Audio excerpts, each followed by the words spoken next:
Hello नमस्कार।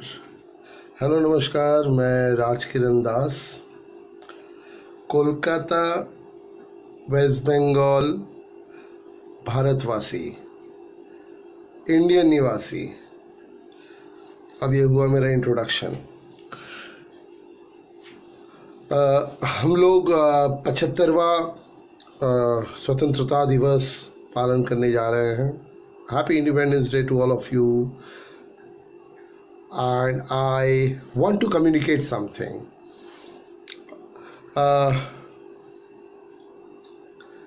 ये जो अमृत महोत्सव, ये अमृत महोत्सव तब संभव है अगर हम अमृत मंथन करते हैं, है कि नहीं? तो अमृत मंथन नहीं करेंगे तो अमृत महोत्सव कहाँ से होगा? तो अमृत मंथन करने के लिए आप लोग जानते होंगे ना वो सागर मंथन के बारे में। विष किसी को पीना पड़ेगा, विष निकलेगा और विष किसी को पीना पड़ेगा। सिर्फ अमृत चाहने से कुछ नहीं होने वाला। तो ये विष कौन पिएगा? आप में से कोई? चलिए मैं पी लेता हूँ ये सारे विष। विष कहाँ से आ रहा है? आप लोग अगर अमृत महोत्सव पालन कर रहे हैं तो मैं विष पी रहा हूँ, पीऊँगा। शायद आप लोगों के विचार की वजह से, आप लोगों का सोच की वजह से, जो आप लोग शायद इस वीडियो के अंत में शायद मेरे ऊपर ये करेंगे, कास्ट स्पिट करेंगे, rather I feel so. Okay, I am not sure. अगर पसंद आया तो ठीक है, बता दीजिएगा। ये अमृत महोत्सव में जो विष का जिक्र मैंने किया, ये एक्चुअली क्या है? ये सोच है। सोच को बदलना पड़ेगा, बदलना होगा। बगैर सोच को बदले हम लोग सिर्फ अमृत महोत्सव पालन नहीं कर सकते। सोच क्या है? जिस तरह से एपाथेड एक सोच था, उसे बदला गया, इस तरह से कलर्स का समस्या भी हमें बदलना पड़ेगा। अगर कलर्स को हम लोग नहीं बदल पाते हैं, ठीक है, तो चेंज लाए बगैर ज़िंदगी में कभी कुछ सुख या ग्रोथ हासिल नहीं कर पाएंगे। तो ये चेंज क्या है? मैं क्रिएटिव आदमी हूँ, मैं फैशन डिज़ाइनर हूँ। मेरे अंदर वो क्रिएटिव खलबली हमेशा रहता है, इसीलिए मैं विचित्र आइडियाज़ लेके आता हूँ। ओके, और मैं शेयर करते रहता हूँ। काफ़ी लोगों को पसंद हो भी सकता है, नहीं भी हो सकता, मगर मैं बोलूँगा क्योंकि ये मुझे लगता है ये उचित है बोलना। कोई तो बोलेगा। हमारा देश में हमारे देश के जो तिरंगा है, जिसे हम लोग ध्वज कहते हैं, तिरंगा का नाम हटा दिया जाना चाहिए, इसे ध्वज कहना चाहिए। भारतीय ध्वज या इंडियन फ्लैग। तिरंगा अपने आप में ही एक डिस्क्रिमिनेटरी वर्ड है। तिरंगा, 3 रंग, तिरंगा। चक्र से किसी को आपत्ति नहीं है, तिरंगा से मुझे आपत्ति है। तिरंगा अपने आप में एक डिस्क्रिमिनेटरी, एक एपाथेड स्टेटमेंट है। हमारा भारत का फ्लैग को पूरा सम्मान देते हुए, आदर, रिस्पेक्ट देते हुए, नतमस्तक होते हुए, मैं ये कहना चाहता हूँ कि समय के साथ हमें बदलना चाहिए। 75 इयर्स कंप्लीट हो रहा है। मुझे लगता है हम सब ये बात को समझते हैं कि भाई काफ़ी ग्रोथ, काफ़ी चेंजेस आए हुए हैं, और डिज़ाइन और डेवलपमेंट में भी चेंजेस आया है। जैसे हमारी जो नोट है, करेंसी नोट्स में चेंजेस आए हुए हैं। जैसे अशोक स्तंभ जो है, उसमें भी अपग्रेडेशन हुआ है, और तिरंगा में भी अपग्रेडेशन एंड डेवलपमेंट होना ज़रूरी है। हमें तिरंगा कहना बंद करना पड़ेगा, बंद करना होगा, क्योंकि इसमें कुछ डिस्क्रिमिनेटरी थॉट्स हैं। हरा, सफ़ेद और गेरुआ जिसे कहते हैं, जिसे आप लोग सैफरन कहते हैं। तो ये जो 3 कलर है, ये 3 कलर अपने आप में एक डिवाइसिवनेस क्रिएट करता है सोसाइटी में। कुछ लोग कुछ कलर्स के प्रतीक है, कुछ लोग कुछ कलर्स के प्रतीक है और प्रति है। तो यहाँ से एक डिस्क्रिमिनेशन चालू होता है। 3 कलर देने की आवश्यकता ही थी नहीं। जिन्होंने डिज़ाइन किया उस ज़माने के लिए वो रेलेवेंट था, होगा, मैं मानता हूँ। अभी हमें चाहिए क्या? एक ध्वज, एक ऐसा ध्वज जिसमें कलर्स का वर्णन ना हो, डिवाइसिवनेस का, 3 पैटर्न का ना हो। आप कोई भी ट्रांसपेरेंट ध्वज बनाइए। मेरा बात अच्छा से समझिएगा। ट्रांसपेरेंट ध्वज, सी थ्रू, आर पार, बहुत डिफिकल्ट बात है ये। पूरा ऑल ओवर द वर्ल्ड में आप लोग देखिएगा नहीं, कहीं नहीं मिलेगा आपको ट्रांसपेरेंट ध्वज। ध्वज एक राष्ट्र का प्रतीक होता है। ट्रांसपेरेंट ध्वज अगर बनता है आर पार दिखने वाला, इसका मतलब क्या है? हमारे देश में जितने भी लोग हैं, जितने भी पॉलिटिकल पार्टीज हैं, गवर्नमेंट है, वो सारे ट्रांसपेरेंसी के साथ रहते हैं। हमारे देश का अपने जो वजूद है वो भी ट्रांसपेरेंट है, सी थ्रू है।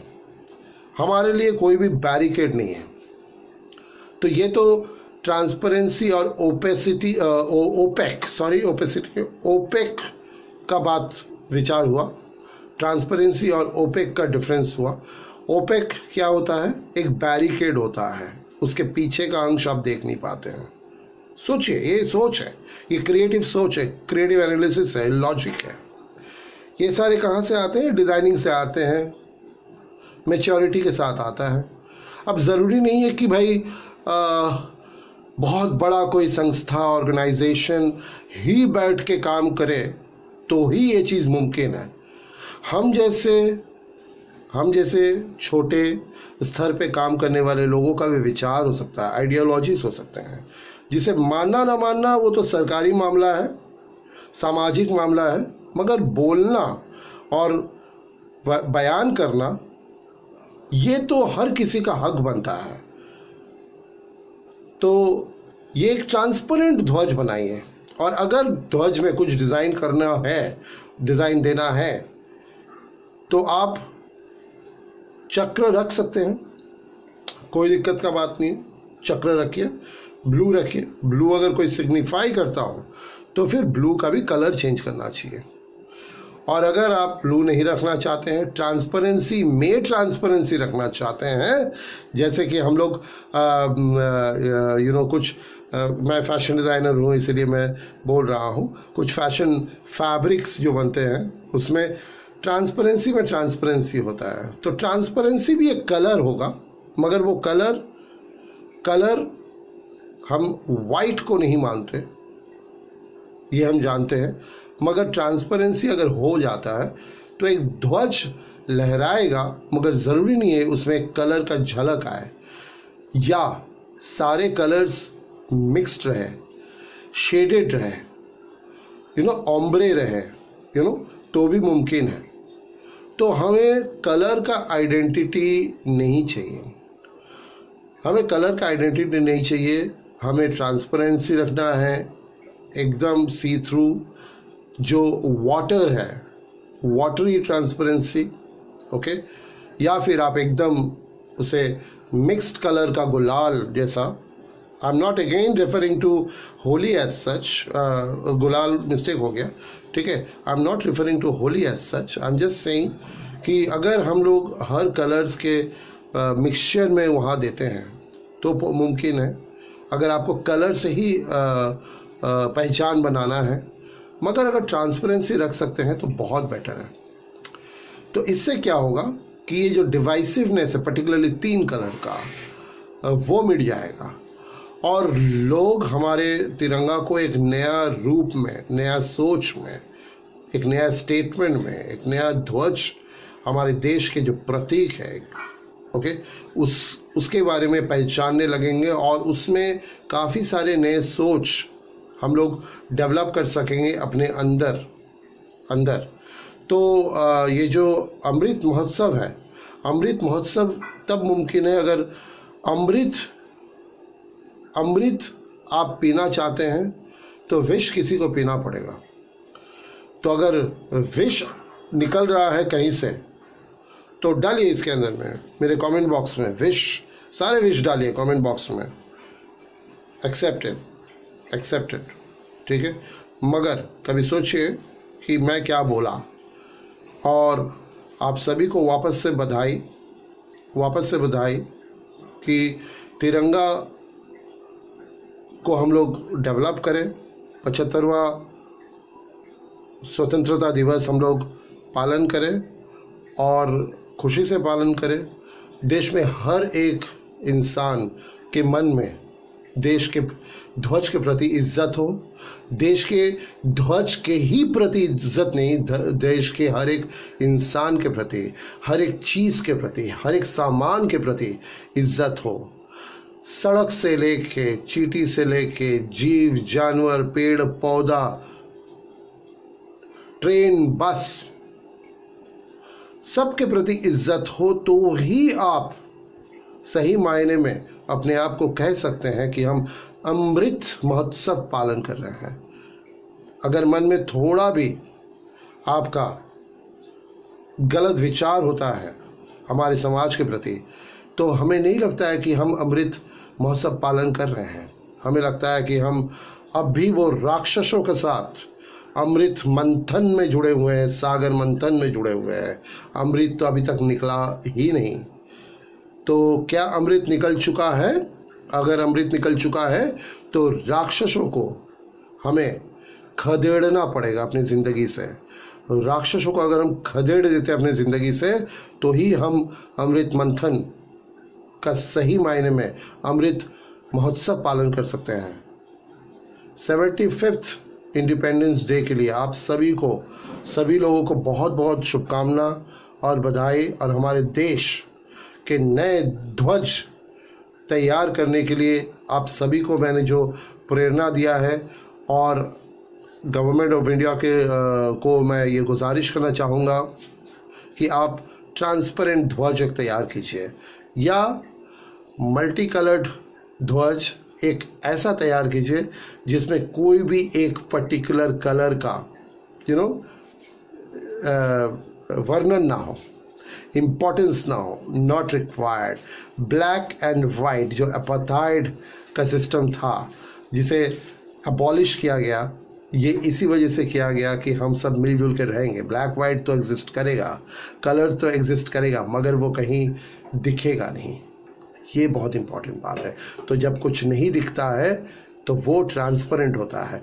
तो ट्रांसपेरेंट ध्वज के लिए हम अपेक्षा करते हैं कि आगे, चाहे हम रहे ना रहे, आगे ट्रांसपेरेंट ध्वज तो लहराएगा हमारा भारत, इंडिया के सबसे ऊपर स्थान पर, सारे दुनिया के मानचित्र के ऊपर। धन्यवाद सुनने के लिए। Thank you so much. नमस्कार।